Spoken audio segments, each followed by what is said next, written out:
of other realms. Just like the Book of Planetary Influence, which I was able to get back, I had to fight tooth and nail for it. I am going to teach you not only how to channel information from certain planetary realms, I am going to teach you how to attune yourself to a planetary realm, to charge yourself with a planetary realm, to charge other objects with a particular planetary realm, and to align yourself with the entities there, and to visit the astral realm of that particular planetary sphere. We are going to begin with the planetary sphere that most would say, no, don't begin with. But I think because of the severity of the situation that we are in, the chance to attain victory is very real at this point. And I need you to really feel empowered and to feel courage at a very high degree.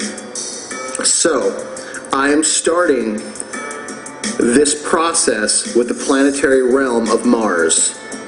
Within the Kabbalah, it is Geburah. Now, next week sometime, I will give you the counterpart. The balancing sphere of Mars is Jupiter. Mars is the power to destroy, the power to tear things down, the power to weaken, the power to injure, the power to eliminate. Now, the universe hates a vacuum. So with the power of Mars, you are eliminating, terminating something, i.e. the Illuminati. You best have something to fill that void with. That's where Jupiter will come in. The balancing powers between Mars and Jupiter on the Kabbalic cross are one of the major focal points for all Kabbalic-based religions or magical practices. In fact, when the Catholics do the cross, the sign of the cross, what they are actually doing is an old Kabbalic form of realignment where they are touching their heads, they are anointing themselves with the energy of Kether, they are touching their belly, which actually they should be touching their groin, which anoints them with the strength of Malkuth, because what they're really doing is they're symbolizing sexual power flowing downward, manifesting. So they're touching their moon, which is the planetary sphere of Yesod, or the moon, which is the groin, symbolizing the strength flowing downwards to Malkuth, which is their feet.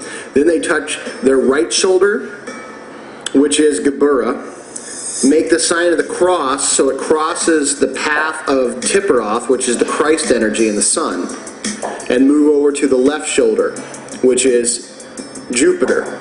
Now, Jupiter is a place of anabolic power, meaning to build. Mars is catabolic, which is to tear down, to eat away and destroy. A man's most powerful impulse is that of to create or destroy. So this truly is a masculine, strong path energetically. That doesn't mean that females can't use it very, very, very well. But this is part of a masculine mystery. There are feminine mysteries within the Kabbalah too. The path between Mars and Jupiter is symbolized by the Strength card in the tarot. And that is one profound mystery to link how one uses creation and how one uses destruction. Mars is a warrior sphere. You can't get away from it. It is the place of thunder, of lightning, of war, of conflict, of power, of lust, of struggle, of overcoming and tearing down, of victory. All these things that you would find on a battlefield, all these things that you would find in the political spectrum, all these things that you would find within places of extreme competition and places of extreme hardship and valor, and all these things are found within the realm of Mars. Now, because the principal energies are of destruction, you can take this to destroy anything. However, if you are smart, if you are righteous, you will understand that the destruction of something evil is its purpose. The destruction of disease, the destruction of weakness, the destruction of the Illuminati, the destruction of corruption, the destruction of criminal activity. Okay? Jupiter, on the other hand, would say, in the wake of this destruction, using the rubble caused by the mighty power of Mars, we will rebuild. From corruption, we will build benefactors. From the Illuminati, we will build the rebirth of the Constitution, the rebirth of true America. So these are things you must know. Also, on the flip side, Jupiter, you can create a meth lab. You can create problems for your inner city youth. So don't fall into this trap of destruction bad, creation good. That's kindergarten bullshit that they teach in Sunday school. All right? The devil is not in Mars and Jesus is not in Jupiter. It's ridiculous, and you need to stop with that kind of nonsense. Let me introduce Mars. Mars is a planetary sphere that is pouring into our lives every day, as do all the other planetary spheres pour their energies or their beams down into Malkuth. There's no getting away from it. You can't run, you can't hide, it's just the way it is. You might as well learn to deal with it. You might as well learn to live and work and benefit from it and use its powers rather than get used by its powers. When you build muscle, you first have to tear it down. So if I'm out in my backyard juggling a 106-pound kettlebell, I'm tearing my muscles down, okay? I'm causing rips and fractures in my muscular structure. I am tearing the old down. My rest, my eating of the right foods and proteins is the Jupiter power, rebuilding stronger what was torn down, rebuilding me stronger and anew. In the Celtic world, there's a poem called A New Strength Takes Over Me. A new strength comes to me. All right? This is the talking about the tearing down of the old, which Mars does, and the rebuilding of the new, stronger, which is what Jupiter does. Mars clears the path for Jupiter to rebuild. It's very important. It happens in every single case, everywhere in the world. The planetary sphere of Mars can be used to energize you, vitalize you, give you strength, give you courage, empower your spirit, okay? Empower your sexuality, your masculinity, your masculine side, all right? It can be used to drive ambitions forward. It can be used for exorcisms and banishings, which are very important, okay? This symbolizes the right arm of God, of the prime creator, okay? The weapons of this sphere carry well over into this particular modern world without you knowing it. You talk about the hammer of God. You talk about the righteous sword of God. You talk about the spear of destiny. You talk about the axe of severity. You talk about the chain of siege. All these are in and potential tools of the planetary realm of Mars. Just to set that straight, Mars, of course, is the Roman god of strength, masculinity, and war. Originally an agricultural god that used a shovel, okay, piercing the soil like the penis pierces the vagina, okay, it's all sexual, and they built great mighty gardens that fed everyone.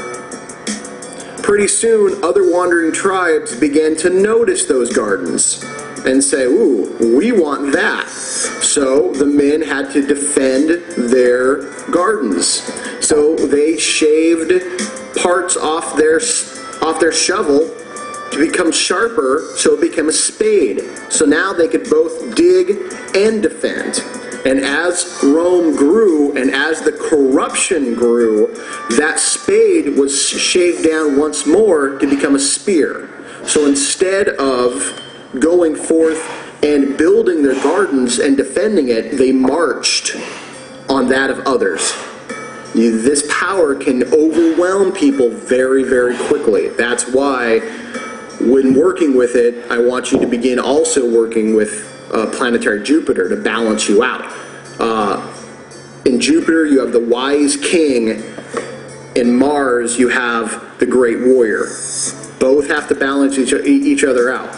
Just because you work with Jupiter, with Mars, once or twice, a couple weeks, and you don't work with Jupiter, doesn't mean it's going to throw you out of whack. But if you spend, 2-3 months doing nothing but working with the powers of Jupiter, those vibrations will begin to overpower you, and you will find yourself very hot-tempered, very aggressive, very conflict-orientated, very impulsive, things that'll definitely imbalance your personality. These are very real vibrations. They exist, and they will change you.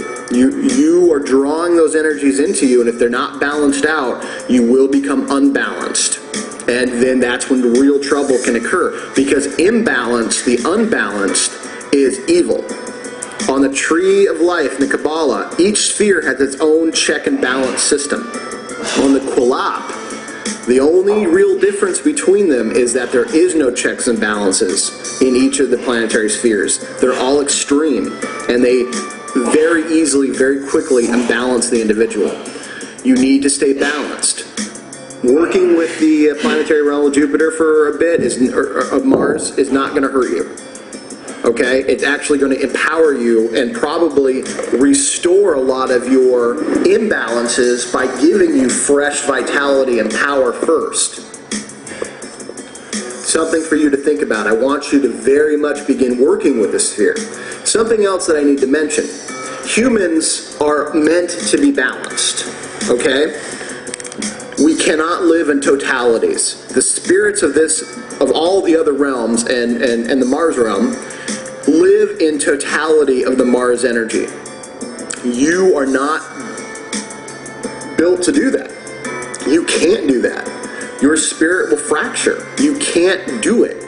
Don't try. I've seen other people try. This is one of the dangers of Kabbalistic magic, where people are like, oh, that's my sphere, I'm going to work just that, blah, blah, blah. And all of a sudden, they're, a fucking nutcase. And they're stupid. But they're so driven that you can't tell them anything other than, you need to get balanced. And only when they hit rock bottom and they realize what they've done do they, start to get balanced again.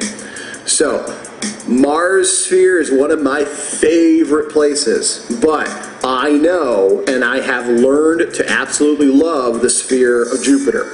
That is a place of amazing glory and incredible business finance understandings, huge towers, kingly advice. It's the realm of Jupiter, obviously. So, these are two places that are extremely important within this order's path. All the paths are important, but this place places incredible emphasis to really master these two energies.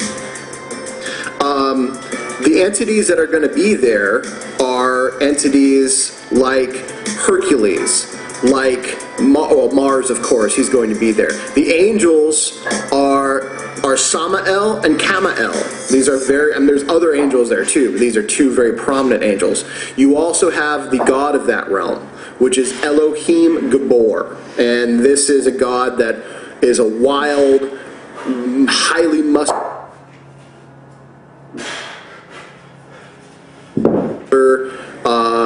almost